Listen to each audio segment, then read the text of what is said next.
boa noite a todos. Estamos aqui mais uma vez, eu e Ive, no nosso quarto episódio do Quartas Excepcionais. É um prazer enorme estar aqui, está sendo muito bom para a gente, é sempre muito aprendizado, porque a gente realmente procura estudar o assunto, né, Ive?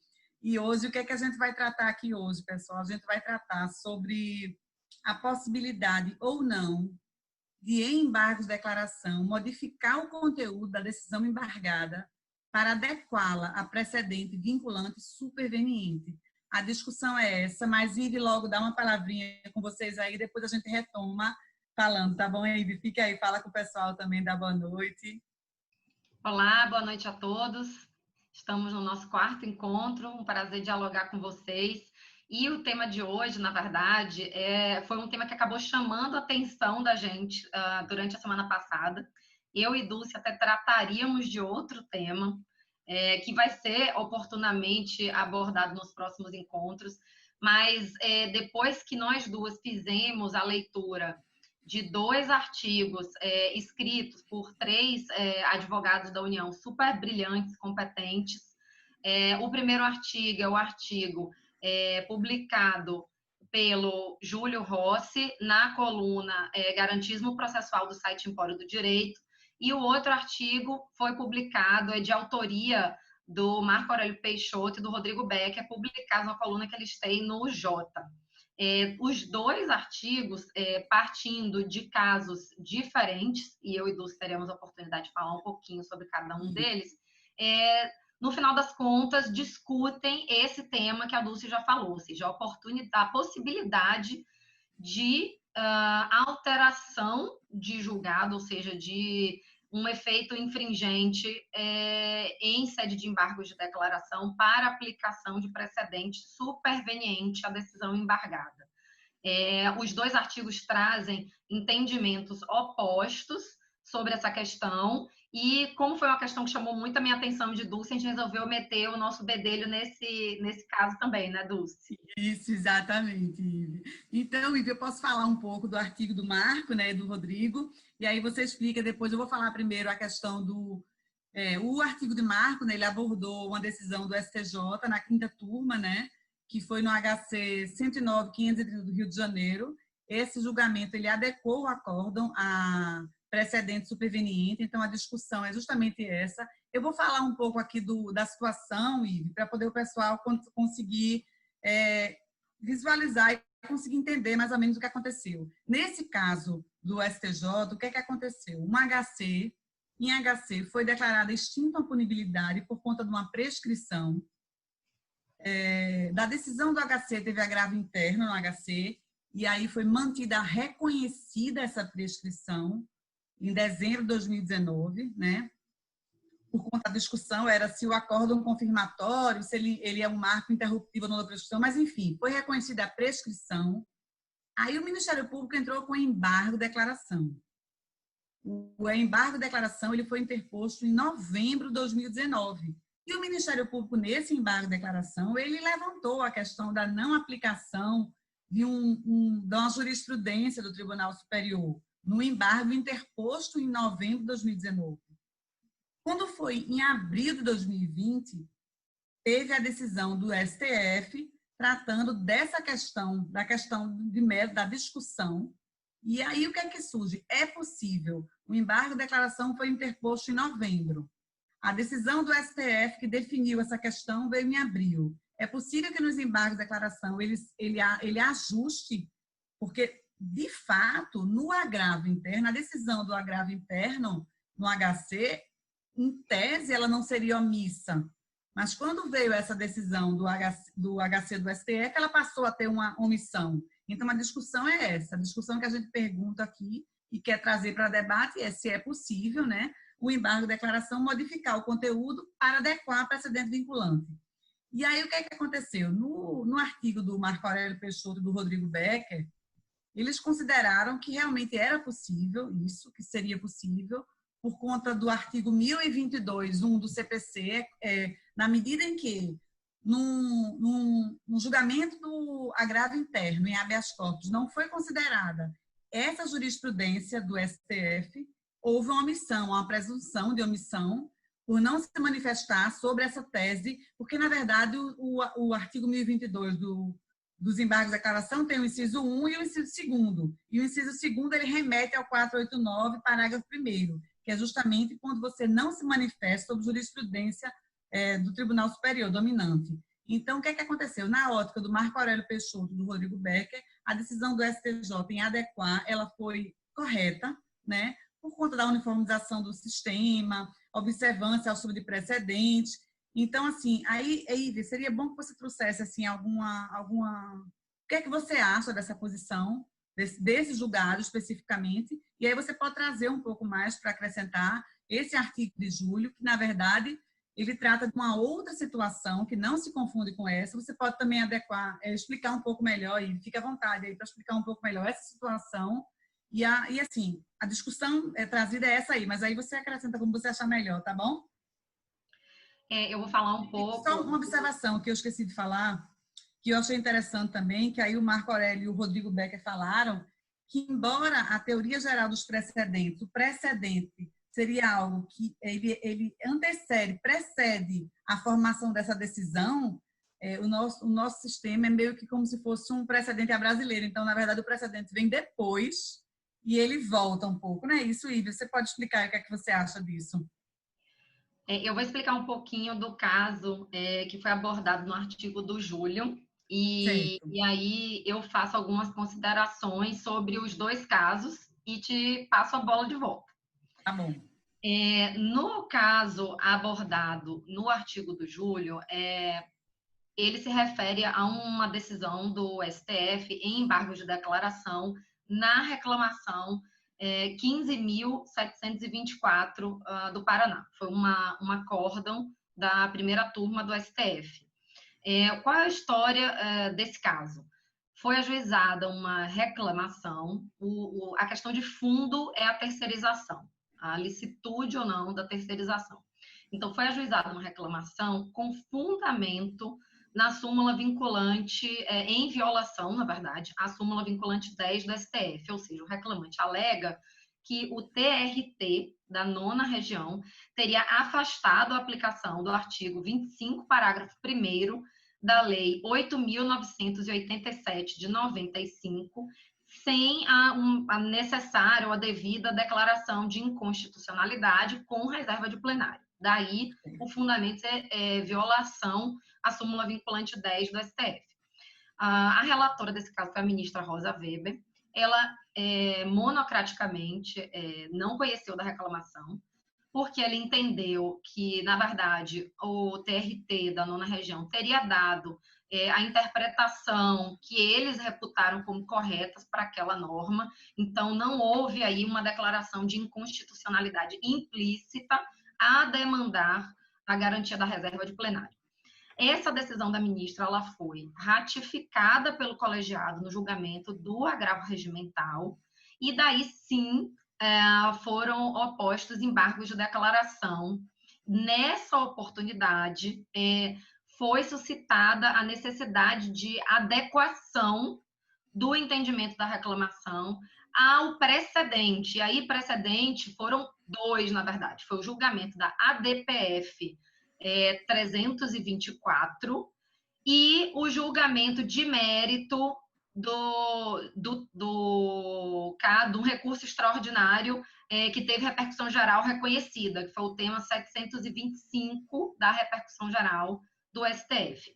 Ocorre que, tanto nesse caso quanto no caso que a Dulce falou, que foi objeto de avaliação pelo artigo de Marco Aurélio e Rodrigo Becker, esses precedentes teriam surgido posteriormente ao acórdão embargado. Então, no caso do artigo do Júlio, diferente, inclusive, um pouco do caso do artigo do Marco Aurélio, na minuta dos embargos de declaração, já foi mencionada a existência desses precedentes e se pediu expressamente a adequação do julgado da reclamação a eles. No caso do julgado do habeas corpus da 5ª turma do STJ, nos embargos de declaração do Ministério Público Federal, não existia ainda, inclusive, o julgado do Pleno do STF. Então, o que o Ministério Público Federal pediu foi uma omissão com relação à jurisprudência que vinha se delineando no STF, no sentido de considerar que o acórdão condenatório que confirmasse a sentença condenatória seria um marco interruptivo da prescrição da pretensão punitiva. Depois da oposição dos embargos de declaração, o Pleno do STF, ao julgar um habeas corpus, consolidou, já que foi uma decisão plenária, que fique muito claro, não foi nenhum caso com repercussão geral reconhecida, não foi um RE repetitivo, foi um HC que inicialmente ia ser julgado por turma, e aí com fundamento no artigo 22 do Regimento Interno do STF, ou seja, para prevenir existência de decisões, de julgados, entendimentos conflitantes entre as turmas, esse caso foi levado ao plenário do STF. Então, foi um HC que foi julgado pelo plenário. No julgamento desse HC, em tese, restou consolidado o entendimento do STF com relação a esse marco de interrupção da prescrição da pretensão punitiva. Aí o Ministério Público Federal fez uma petição a posteriori, ou seja, depois de opostos os embargos de declaração, e pediu que fosse aplicado esse entendimento retroativamente. Então, agora acho que estão mais ou menos delineados os casos aí. No artigo do Júlio Rossi, ele, enfim, é contra o entendimento que foi adotado pelo STF e o que o STF entendeu no julgamento desses embargos de declaração. O voto da relatora, da ministra Rosa Weber, ela vai por um argumento, inicialmente, ela vai por um argumento que, para mim, inclusive, seria fulminante para esse caso, porque o fundamento da reclamação foi suposta violação à súmula 10, a súmula vinculante 10. E o que foi pedido nos embargos de declaração, que é a aplicação retroativa do entendimento da DPF, é totalmente dissociado com a causa de pedir da reclamação, que é violação à súmula vinculante 10. Então, quando ela negou, rejeitou os embargos de declaração, assim como ela já tinha feito quando negou o provimento ao agravo interno, ela ratificou esse fundamento, no sentido de que se não houve violação à súmula 10, a decisão dela e o acórdão que já tinha sido proferido nesse sentido pela primeira turma deveriam ser mantidos. Os ministros, o ministro Alexandre de Moraes foi o primeiro a abrir a divergência e a entender que deveria sim ser aplicado o entendimento da DPF e do julgamento de mérito do tema 725 de repercussão geral, no sentido de que assim haveria uma valorização do precedente obrigatório da Corte. Nisso ele foi seguido pelos ministros Fux e Barroso. A questão desses precedentes serem posteriores ao acórdão do agravo interno foi levantado, inclusive isso chegou a ser perguntado, e a ministra Rosa esclareceu que esses precedentes foram posteriores ao acórdão embargado e por isso mesmo que ela entendia que não poderia haver uma aplicação retroativa, no que foi seguida pelo ministro Marco Aurélio. Os ministros Alexandre de Moraes, Barroso e Fux entenderam que poderia haver aplicação retroativa do precedente, enfim, em prestígio à natureza uniformizadora e de formação aí de uma pauta de conduta que emana desse tipo de precedente. Acho que a questão... Dulce, se você tiver alguma coisa a acrescentar, mas acho que a questão está substancialmente colocada. Se você quiser, eu posso já, enfim, começar aí a colocar a minha colher, se não, você pode começar a pontuar alguma coisa. Você pode continuar, Ive, continuar aí com você fazendo suas observações, qualquer coisa eu interrompo, tá certo? Perfeito. E a gente vai discutindo. Eu acho que eu quero começar, Dulce, antes de tudo, dizendo que eu concordo totalmente com os argumentos que foram colocados pelo Júlio Rossi no artigo dele. E quais são os argumentos e por que eu concordo com eles? O Júlio Rossi substancialmente defende que quando o tribunal dá uma aplicação retroativa do precedente em sede de embargo de declaração, o que é feito aí, na verdade, é a criação, por jurisprudência, de uma outra hipótese de cabimento de embargo de declaração. Porque o 1022, ele é muito claro quais são as hipóteses. E, assim, a doutrina, enfim, todos os estudos doutrinários feitos sobre embargos de declaração, não há discussão quanto à natureza dos embargos ser um recurso de fundamentação vinculada. E isso o Júlio desenvolve muito bem no artigo dele. Ou seja, você precisa, nos embargos de declaração, alegar omissão, contradição ou obscuridade e agora erro material. Então, assim, para que os embargos de declaração sejam conhecidos, é necessário que seja alegada, ou seja, se essa omissão existe ou não diz respeito ao mérito do julgamento dos embargos de declaração.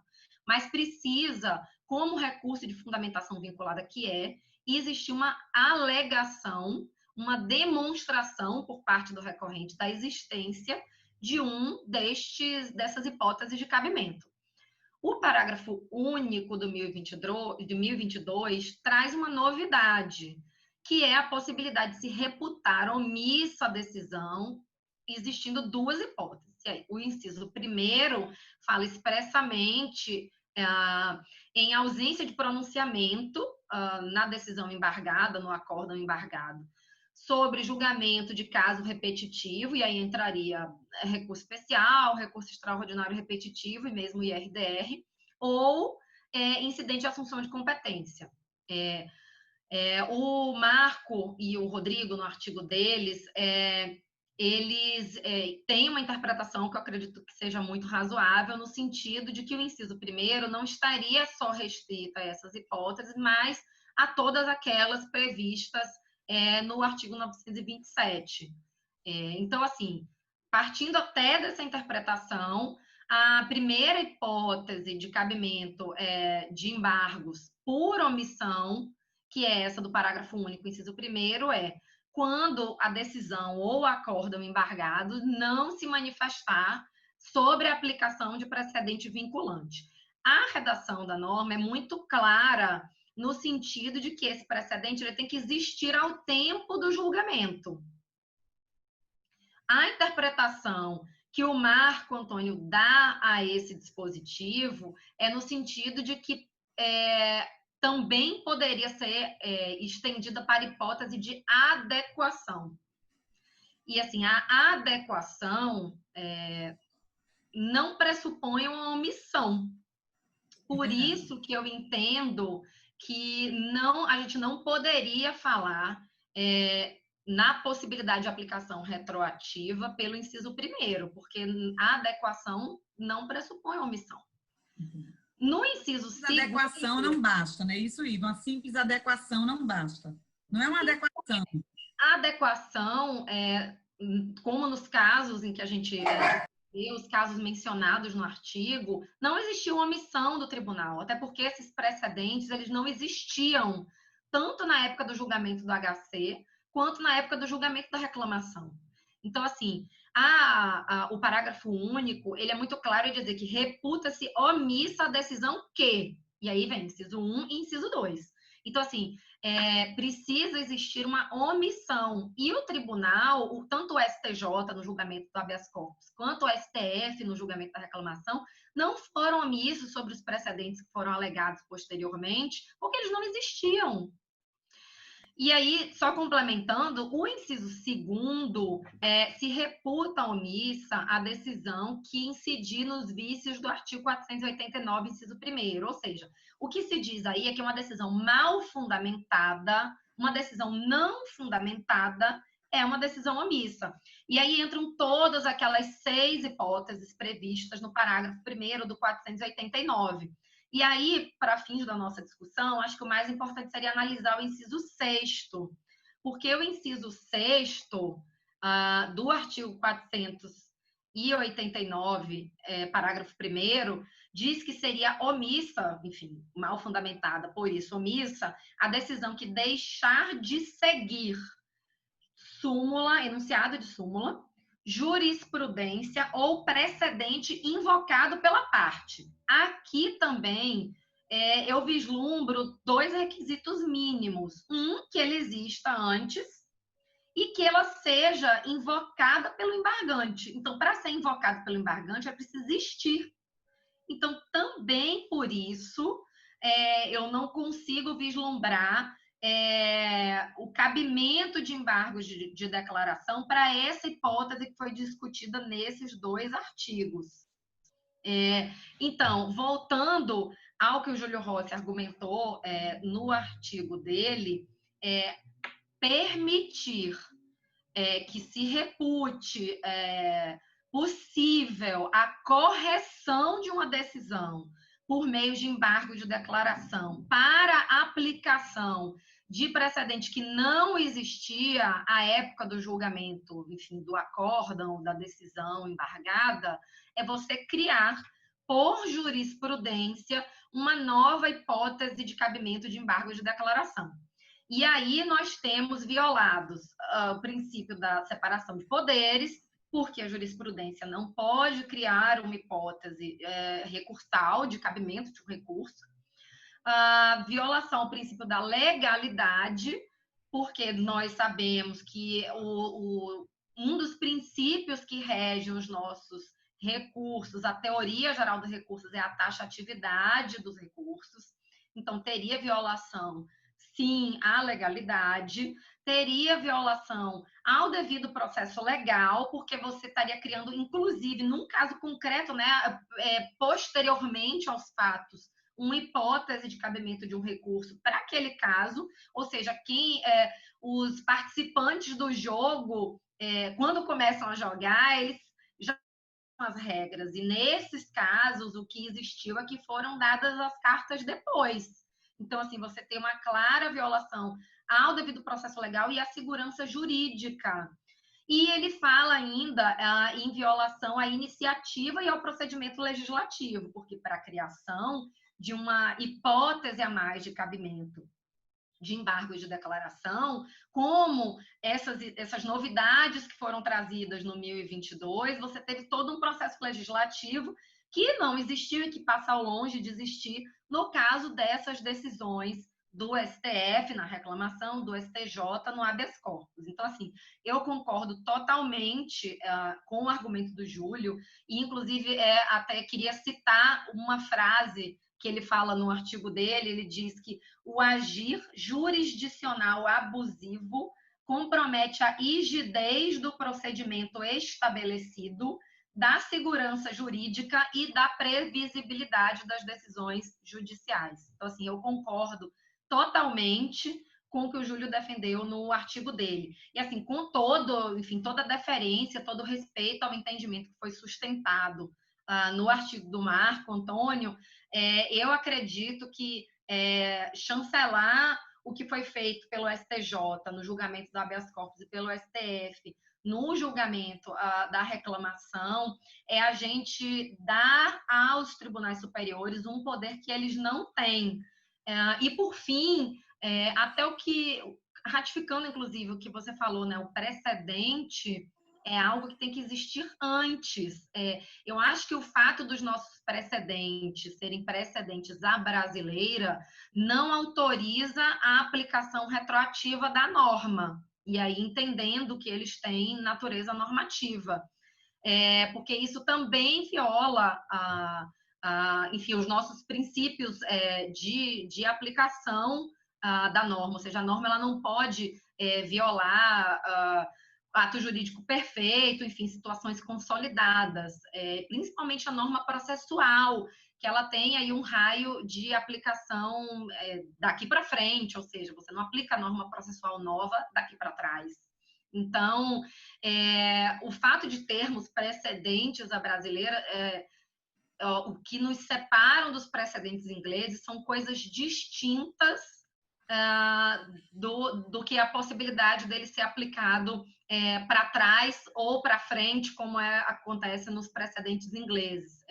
A gente tem aí, enfim, uma série de distinções, como, por exemplo, os nossos precedentes já nascem precedentes, eles nascem vinculativos, os precedentes ingleses eles se tornam vinculantes na medida em que os juízes os respeitam e os aplicam quando vão julgar os seus próprios casos. Então, assim, a gente tem a diferença dos nossos precedentes para os precedentes ingleses são outras que não dizer que o precedente inglês ele é aplicado daqui para frente, porque ele precede, né, ele nasce antes do caso para o qual ele vai ser aplicado, e o nosso precedente, por ser a brasileira, permitiria que ele, como nasce precedente, seria aplicado aos casos a ele anteriores. Então, com todas as vênias, eu acredito que o entendimento mais acertado para responder ao questionamento que a gente colocou no nosso problema, né, no nosso encontro de hoje, é o entendimento que o Júlio Rossi defendeu no artigo dele.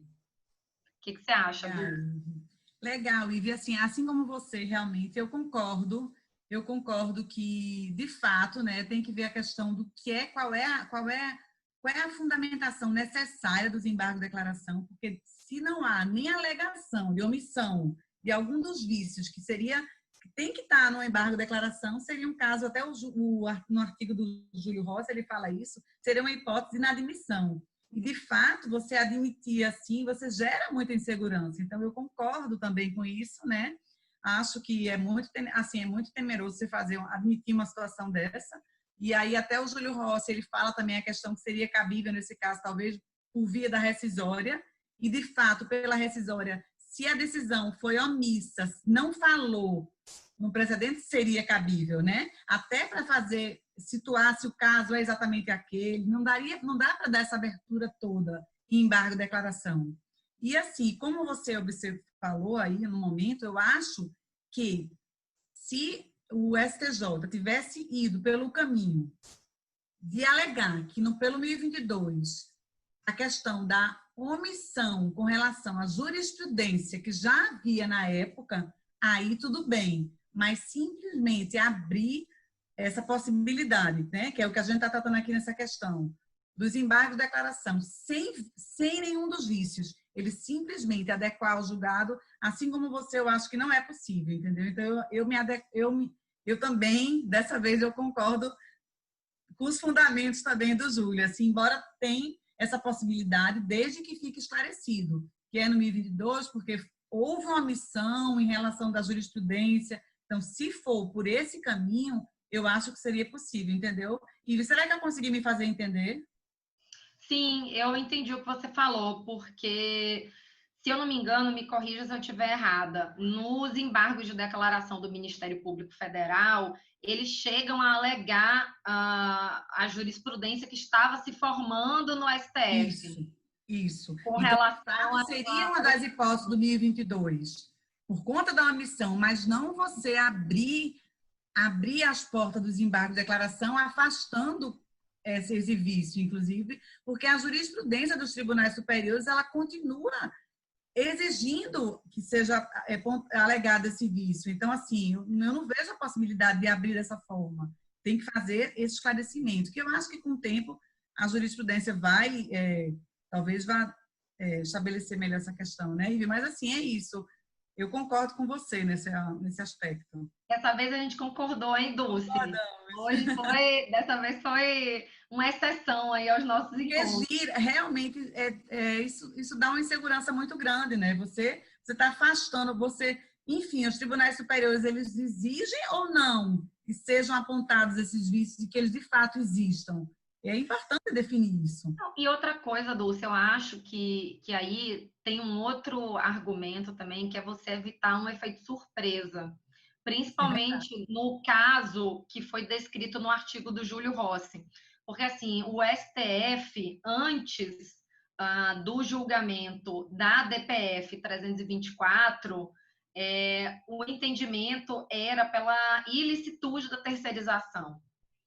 Então, quando foi julgado o precedente, o entendimento mudou. Então, assim, como que fica a expectativa do jurisdicionado que confiava num determinado posicionamento da corte, sendo que o caso dele foi julgado à luz do entendimento anterior, não existe. E de repente se aplica de forma retroativa o entendimento posterior. Então, assim, nesse caso, eu acho que é um absurdo, assim, no maior grau fazer isso. No caso do STJ, como você bem colocou, já existia Já teve já se levantou isso. Então, teria que ter esse ajuste. Qual foi esclarecendo isso, que isso aí, na verdade, consta no relatório, mas não foi assim, não tá, a decisão não se amarrou nisso. Não, pelo contrário, a decisão do STJ, ela não falou sobre, enfim, qual fundamento os embargos deveriam ter sido admitidos e acolhidos, e expressamente no acórdão, o ministro relator, que também é um grande processualista, é o ministro Ribeiro Dantas, ele defendeu a aplicação retroativa do HC que foi julgado pelo Pleno do STF. Na verdade, acho que ele poderia ter adotado aí uma saída que daria no mesmo, mas, e foi o que você falou, se ele tivesse ido pelo 1022, parágrafo único, inciso 2º, e feito remissão ao inciso 6º do 489, parágrafo 1º, porque ali diz deixar de seguir enunciado de súmula, jurisprudência ou precedente. E como o Ministério Público Federal já tinha evocado a jurisprudência, ele não precisava evocar o precedente de forma retroativa. Exatamente, perfeito. Ele ter pegado carona na palavra jurisprudência. Porque realmente, se você como os embargos de declaração exigem esse vício, sem alegar ou demonstrar esse vício, não dá simplesmente por essa aplicação retroativa, entendeu? Eu até, Ive, esse tema é tão interessante que eu até convidei Bia para fazer uma live comigo tratando justamente dessa aplicação retroativa dos precedentes. E vou perguntar a ela o que ela acha disso. Excelente. Mais uma opinião, né? Mas maravilhoso. Inclusive, eu também hoje, dando uma olhadinha, dei uma pesquisada no STF para ver um dos argumentos que no artigo do Júlio ele fala, que se você não aponta omissão, contradição, obscuridade, os embargos de declaração serão fulminados, entendeu? Então, não tem como você desconsiderar isso. Mas, assim, eu acho que é isso que eu queria pontuar aqui e a gente vai acompanhando, né, os próximos julgados e vamos ver mais para cá. Estou adorando estudar. Eu espero que os autores hoje mencionados assistam ao nosso vídeo e se posicionem também, né, Dulce? Exatamente, porque é muito interessante, mesmo quando você traz um argumento que enfraquece o seu, e é muito legal e a gente ter sempre, às vezes a gente está em polos assim, a gente pensar um pouco diferente, porque eu gosto muito, quanto mais eu discordo, mais eu quero ler para poder ver se eu consigo. Então, eu acho assim que é muito bom quando você vê um fundamento que enfraquece o seu, mas traz para você um aprendizado, né? Então, isso é que é válido. Porque, na verdade, a decisão não é que a decisão poderia ter ido por outro caminho. Eu acho que é isso que a gente termina concluindo, que ela está a decisão do Marco, né? Do artigo que o Marco e o Rodrigo analisaram. Já do Júlio Rossi, não teria jeito na nossa visão. Mas é isso, concordo com você. Mas é isso, Ive. Então, vamos até a próxima, quarta excepcional, não é isso? Agradecemos a todos, viu? Se inscrevam aí no canal e continuem acompanhando. Boa noite, Ive. Pessoal, muito obrigada. Aguardamos vocês nos próximos encontros. Deixem as suas perguntas, suas sugestões de tema.